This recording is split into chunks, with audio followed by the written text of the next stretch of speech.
Akhir pekan, mau seru-seruan main salju? Atau menikmati kuliner berbahan dasar tawon? Sama-sama menantang dan seru. So, tebak dulu, referensi liburan etalase kali ini ada di mana?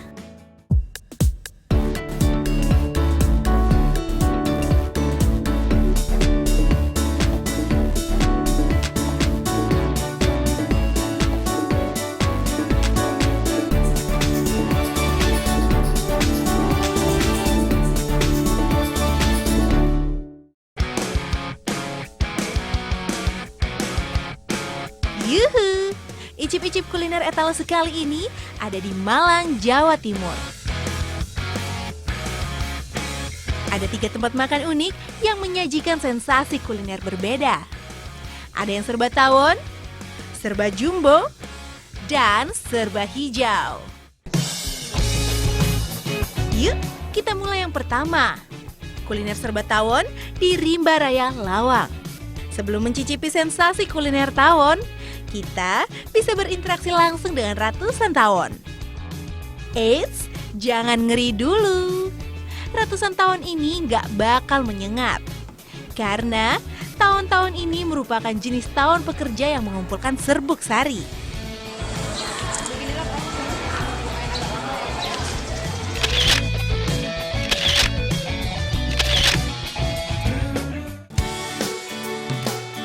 Oke, sekarang waktunya icip-icip. Pertama, ada nasi goreng tawon. Tawon yang masih berumur muda ini digoreng terlebih dahulu sebelum bercampur dengan nasi goreng. Walaupun tampak sederhana, nasi goreng tawon cukup banyak peminatnya.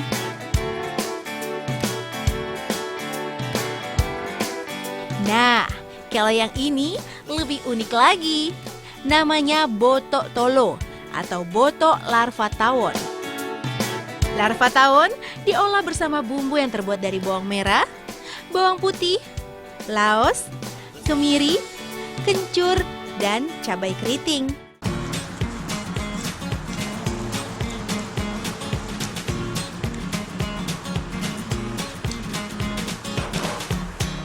Botok larva tawon dibungkus dengan daun pisang dan dikukus selama 5 menit.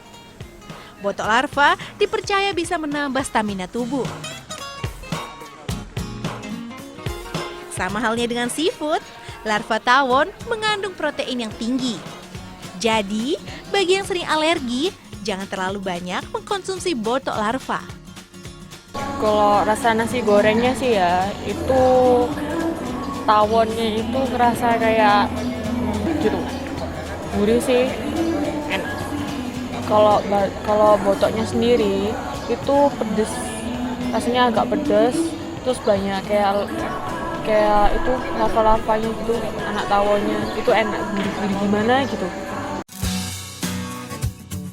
Tawon menjalani metamorfosis, di antaranya berupa telur yang berubah menjadi larva, kepompong, dan menjadi lebih dewasa.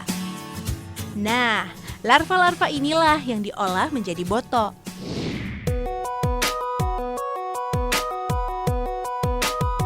Perburuan kuliner berikutnya ada di kawasan Sarangan. Ada yang serba jumbo di sini. Ini yang pertama, burger buto ijo. Dalam bahasa Jawa, buto ijo berarti raksasa hijau. Yup, burger hijau ini diameternya emang raksasa jika dibandingkan dengan roti burger pada umumnya. Ukuran diameter rotinya mencapai 30 cm dengan berat 400 gram. Usai dipanggang, roti bakar diisi dengan selada, chicken nugget, potongan bawang bombay, mayones, dan telur mata sapi.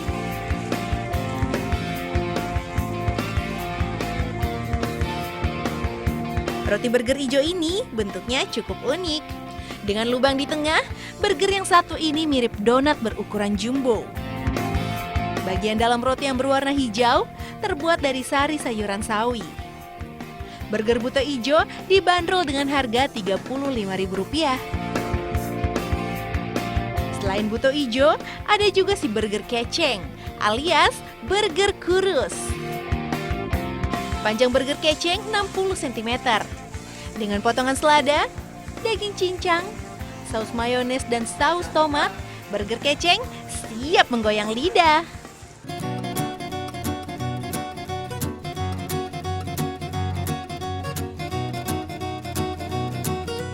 Biar kurus, burger keceng cukup mengenyangkan. Harganya pun hanya Rp13.000. Kalau teksturnya yang luarnya tuh sangat crunchy, kalau dalamnya tuh lembut banget. Terus dalamnya tuh yang paling enak tuh ya ada telurnya sama nuggetnya. Kalau dimakan tuh crunchy, terus nggak bikin enek gitu dalamnya. Mayonesnya juga imbang loh, enak. Mari lanjut. Masih berhubungan dengan warna hijau. Kali ini kita ketemu dengan mie buto ijo di kawasan Sunan Kalijogo. Mie buto ijo punya cita rasa yang pedas. Seberapa pedas sih tantangannya? Kita intip dulu yuk proses masaknya.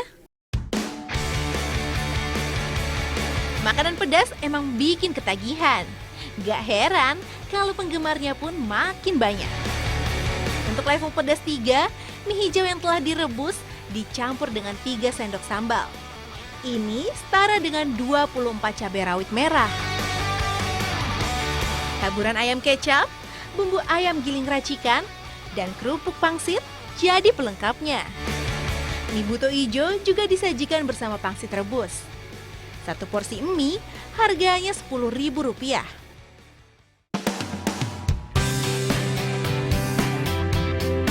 Warna hijau mie berasal dari sawi. Sawi atau yang biasa dikenal dengan sebutan chaisim memiliki kandungan vitamin C yang lebih besar dibandingkan jeruk, sehingga baik untuk melawan radikal bebas. Aku sih makan level 3 ya, itu rasanya pedes banget di mulut. Tapi nagih banget sih. Ayamnya juga rasanya enak, pedes-pedes, asam-asam manis banget gitu. Terus itu namanya kalau somenya itu kaldunya kerasa banget. Mie buto ijo punya 5 level pedas. Yang paling pedas level 5 dengan 54 cabai rawit merah.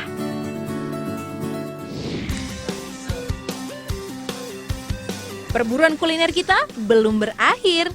Kita geser ke kawasan Candi Trowulan. Sensasi mentok bakar siap memanjakan lidah. Daging mentok dimasak dalam panci bertekanan tinggi dengan bumbu kunyit, bawang putih, dan air kelapa.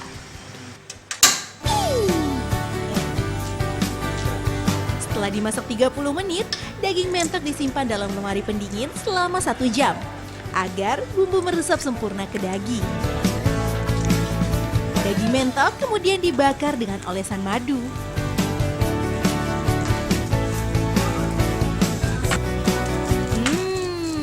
Aromanya aja udah bikin lapar nih. Cukup bakar selama 7 menit dan mentok bakar siap disajikan.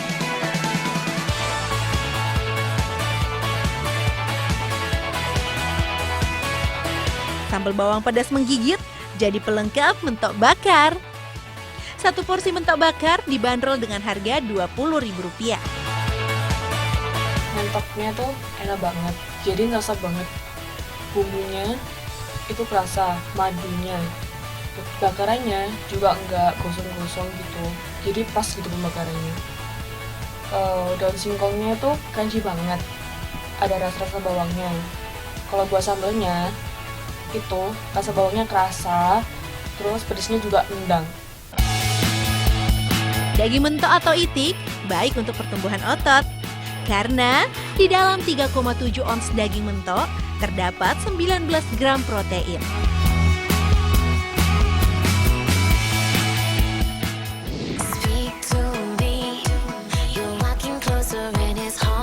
Liburan akhir tahun udah makin dekat ya. Etalase punya referensi liburan seru ala musim dingin di Singapura. Yuk, di sini tempatnya, Snow City. Sesuai namanya, di Snow City kita bisa menikmati sensasi dinginnya salju.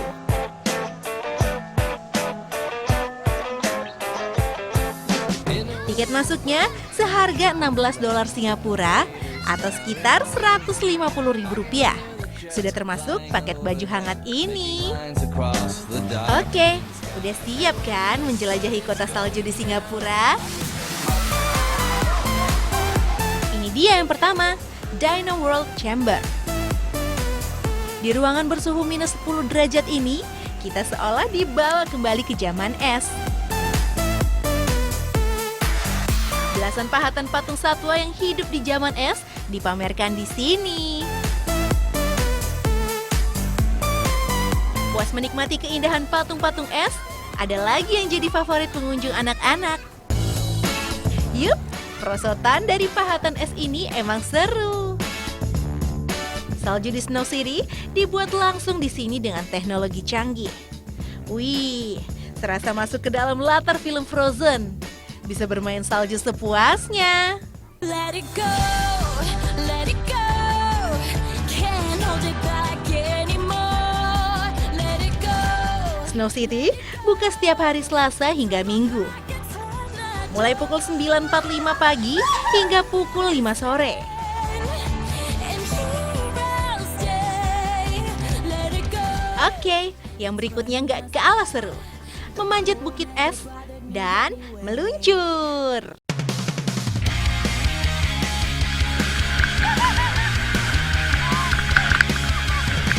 Bukit salju ini tingginya setara dengan bangunan 3 lantai dan panjangnya 60 meter. Kalau udah siap, tinggal meluncur. After watching my tears, I'm not sure. Wih, bener-bener seru nih. Dijamin bikin ketagihan. Karena satu kali meluncur emang gak cukup. Chasing me, Mesti coba lagi. can't say with Meluncur di atas es yang licin, sukses memacu adrenalin dan menuai histeria. get there. It won't be very long. Oh iya, di wahana ini sebaiknya harus banyak bergerak ya. Karena suhu di sini mencapai minus 18 derajat Celcius. Masih di Singapura, dari Snow City, kita lanjut ke Singapore Zoo. Kebun binatang terbaik di Asia ini memiliki koleksi lebih dari 3.000 satwa dari 116 spesies. Singapore Zoo ini buka dari pukul 8 pagi hingga pukul 6 sore. Tiket masuk dibanderol seharga $20 Singapura untuk dewasa dan $13 Singapura untuk anak-anak. Traveling with me, so be warned. Biar nggak capek keliling, kita bisa naik kereta khusus dengan biaya tambahan $3-5 Singapura. Kereta terbuka ini berhenti di stasiun-stasiun pemberhentian yang ada di kebun binatang.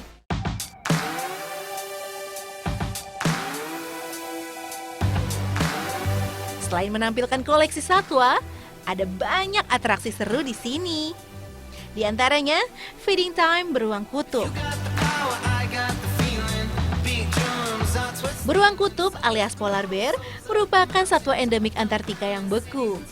Di kebun binatang ini, beruang kutub menempati area frozen tundra yang dirancang sesuai dengan habitat aslinya. Beruang terbesar di dunia ini, tinggi tubuhnya bisa mencapai 3 meter dengan berat lebih dari 1 ton.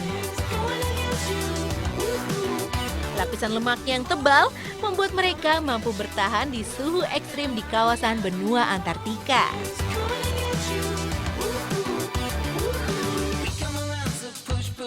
Dalam sehari, seekor beruang kutub bisa menghabiskan sekitar 30 kg daging. Walaupun badannya gendut, beruang kutub dikenal sebagai perenang ulung. Penciumannya pun sangat tajam. Ia bisa mengendus bau dari jarak 60 km.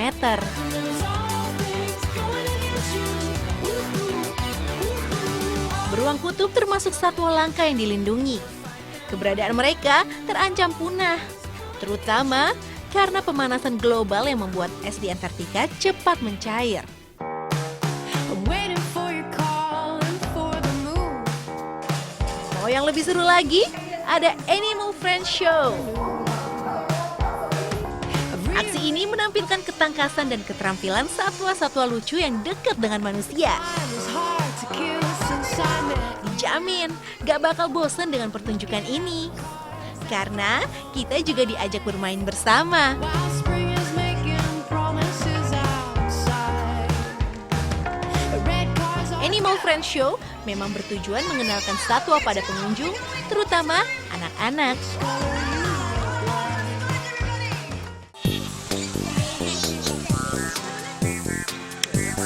Oh iya, ada satu lagi nih yang bikin anak-anak betah di sini. Feeding God. Singapore Zoo juga memiliki beberapa ekor koleksi kambing. Dan di waktu-waktu tertentu, para pengunjung diperbolehkan memberi makan mereka. Yang paling antusias tentunya anak-anak. Memberi pakan memang jadi cara yang paling asik bagi anak untuk mengenal satwa. Dengan kegiatan ini, anak-anak dilatih untuk cinta hewan, peka dan memiliki tanggung jawab. Singapore Zoo memiliki konsep terbuka dan tata letak taman satwanya yang indah. Salah satunya di kawasan Rainforest.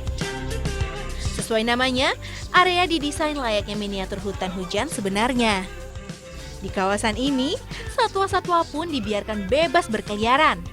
Ada kancil, aneka burung, bebek mandarin, kelelawar, dan sejumlah koleksi satwa lainnya.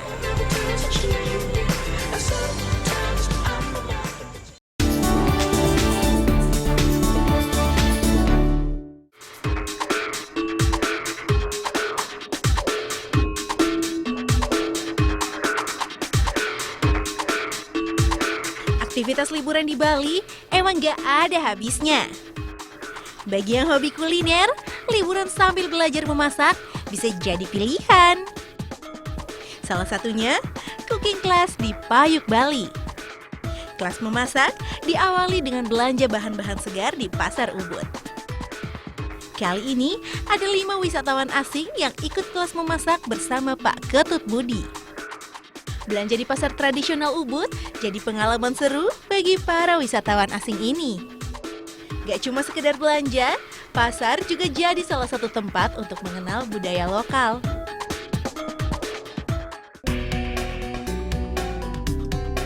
Sebelum mulai kelas memasak, kita belajar bikin canang sari untuk perlengkapan sembayang. Setiap hari, masyarakat Bali membuat canang sari dan meletakkannya di sejumlah tempat di rumah sebagai bentuk syukur kepada Sang Hyang Widi. Berikutnya, belajar membuat minyak kelapa yang jadi salah satu bahan utama dalam masakan Bali.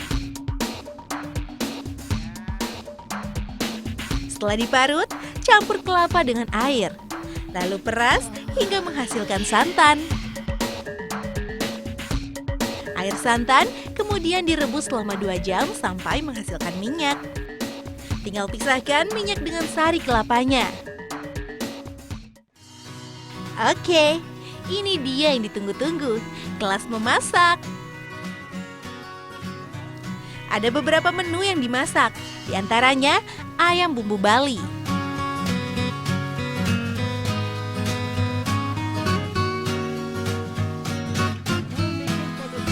Buat bumbu dasar terlebih dulu, tumbuk halus bawang putih, bawang merah, jahe, kemiri, terasi, cabai merah, dan gula aren. Siapkan penggorengan, masukkan minyak kelapa dan bumbu halus. Tambahkan serai, daun salam, daun jeruk, dan tomat. Lalu, masukkan daging ayam dan 4 sendok makan santan, taburi garam dan lada secukupnya. Aduk selama 15 menit sampai bumbu meresap sempurna pada daging ayam. Nah, ayam bumbu Bali siap dihidangkan. Mudah kan? Menu berikutnya gak kalah sedap, pepes tuna. Bumbunya juga gak jauh beda. Ada bawang putih, bawang merah, jahe, kemiri, dan cabai merah. Semua bumbu dihaluskan lalu dicampur dengan ikan tuna. Tambahkan potongan tomat dan air jeruk nipis. Kemudian, balut tuna berbumbu dengan daun pisang. Daun pisang ini akan memberikan aroma sedap yang khas. Pepes tuna dikukus selama kurang lebih 30 menit.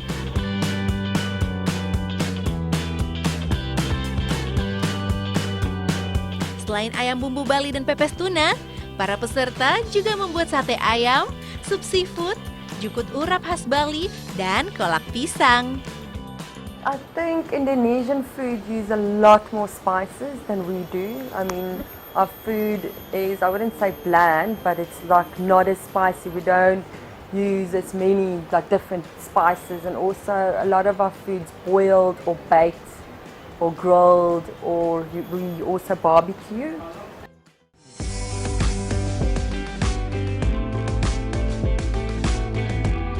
Makanan yang dimasak siap disantap bersama-sama. Dengan konsep prasmanan, peserta bisa mencoba makanan sesuai selera.